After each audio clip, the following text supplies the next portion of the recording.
అందరికీ నమస్కారం. ఈరోజు నేను నారాయణీయములు 2వ సర్గలో 5వ శ్లోకాన్ని చదవబోతున్నాను. శుక్లాం భరధరం విష్ణుం శశివర్ణం చతుర్భుజం ప్రసన్నవదనం ధ్యాయేత్ సర్వవిఘ్నోపశాంతయే. లక్ష్మీస్తావక రామణీయక హృతైవేయం పరేష్వస్థిరే యస్మిన్న న్యదపి ప్రమాణమధునా వక్ష్యామి లక్ష్మీపతే. యా త్వజ్జాన గుణాను కీర్తనరసా సక్తా హి భక్తా జనాః తేష్వేషా వసతి స్థిరైవ దైత ప్రస్తావదత్తాదరా.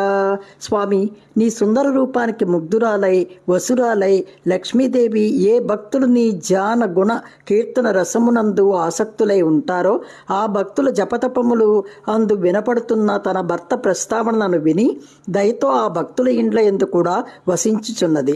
అందువలననే ఆమెకు చెంచల అనే మాట వచ్చి ఉంటుంది. ఓకే.